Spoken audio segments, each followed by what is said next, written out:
Wizards guard Bradley Beal made news earlier this week when he claimed he and John Wall were undoubtedly the best backcourt in the NBA. Cavaliers guard Dion Waiters says, "Not so fast, my friend." That's nonsense. Bill's supposed to say that, but I know deep down he's not messing with me and Kai. I think me and Kai are the best backcourt, young backcourt. That's all. Stephen A., settle this for us.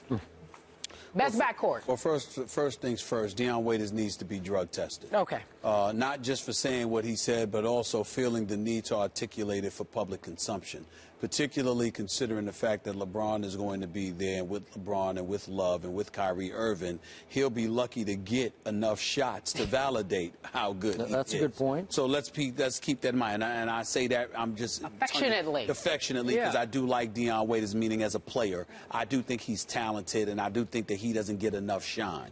But pump the brakes just a little bit.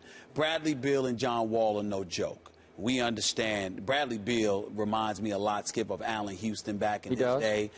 John Wall is just electric, bit erratic at times, but very electric. But they don't need to be speaking too loudly either, considering the fact that they lost all 3 home games in their playoff series against the Indiana Pacers. Not only did you lose in the playoff series, you lost all 3 home games. I mean, and by the way, one of those games was one of the most epically bad playoff games I've ever seen. It was horrific offensively. With that being said, this is the reason why this subject doesn't remotely interest me. I don't think it's even close. Steph Curry, Klay Thompson are the best backcourt in the NBA. It is unquestionably the best. They are skilled. They are marksmen. They are sharpshooters. Steph Curry, you know he's my favorite player to watch. He can boogie on anybody and pull up from 30. It's been a while since I said that, Skip, but pull up from 30. I'll be saying that a lot this year because that is what this brother does. Steph Curry is special. And Klay Thompson is no joke either.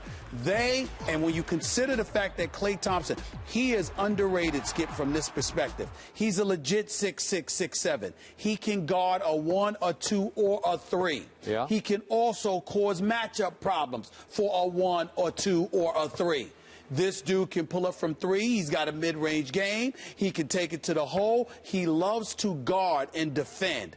I love his upside because the best is yet to come from Klay Thompson, and we have already seen what Steph Curry is capable of. There is no question in my mind when you are talking about backcourt, unless LeBron James is suddenly playing the 2 position or the 1. Okay, you want to put somebody alongside him, or KD is playing the 2 or the 1, and you want to put somebody alongside him. In terms of backcourts, the best in the NBA resides in Golden State, Oakland, California. Steph Curry, Klay Thompson. Fair enough. Back to the question. Do you remember when Josh Gordon? You did answer the question. You did. I'm going to start back to Dion Waiters and Kyrie, or Kai as he calls him. Josh Gordon came, sat right here, talked about the rift between those two as alpha males fighting for the spotlight, and he said that Dion is his neighbor in Cleveland, and it caused a big stir. But there's irony here because these two have had a hard time getting along in the first place. But I will tell you this. If we're just doing those two versus Wall and Beal, just in a vacuum, let's just say, because I don't even know how much Dion's going to get to play this year, you know, but let's just say in a vacuum, they're a starting backcourt versus Beal and Wall. Sure. I'm taking Kai and Dion. I'm taking them over those other two. Because you want to talk about, we just talked about, do you have killer dog in you? Dion Waiters has killer dog in him. He has an NBA body. He can play both ends of the floor. I like him a lot as a player, and I love Kyrie. Kyrie was we just talked about it. He was MVP of the last All-Star game, MVP of the FIBA World Cup. Kyrie's big time, man. Big time. Okay, so I'm sorry. He's right about what he said versus those 2 kids in Washington. They're still kids to me. Right. Okay, I'm with you that if we're talking, remember, he threw a word in late, Dion did, young backcourts. He didn't say backcourts, period. This is just me, and I'm going to have to defend my guys on this one.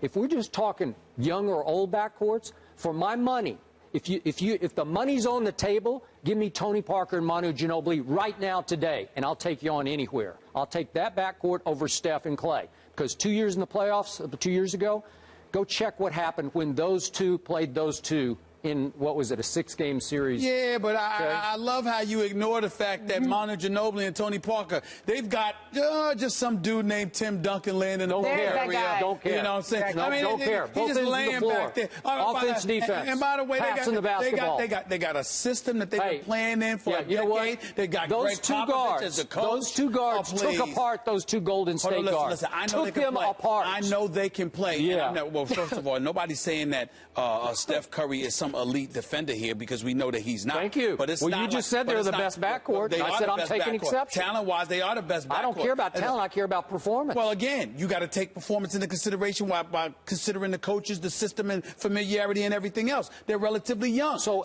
wait a minute. I love how you just sit there and ignore certain things. Manu Ginobili and Tony Parker have been playing together for a decade. So? That kind of counts. Thank you. You're making my argument. No. That kind of counts. I'm simply saying, not only have you been playing together, you've been playing for the same coach in the same system with the same future Hall of Famer who just happens to be the best power forward in history. Yeah, who's like 48 years old. And still can do it to anybody. And still can do it to anybody. Wait. So what I'm saying is, you just ignore those kind of things. I'm like this. Listen, if you're playing basketball and you're a liability defensively out on the perimeter, and you go up against a LeBron James, right? Look, force him to his right because he has difficulty going to his right and then pulling up. Force him to his right. Play this side. We're going to shut off half the court. We got Tim Duncan laying in the post. Now, let's say, for example, there's no Tim Duncan. And let's just say, for the sake of argument, Skip Bayless, he's an old man. Tim Duncan doesn't. You are so wrong. Tim Duncan and Popovich isn't there. And let's just say it's some novice coach. And, oh, by the way, Tiago Splitter is your guy. Yeah. All right. And Aaron Baines is back there, too. And Aaron Baines. You don't think it would be a little bit different? You just ignore all the components that actually come with playing the game. How about Andrew Bogut? Sorry.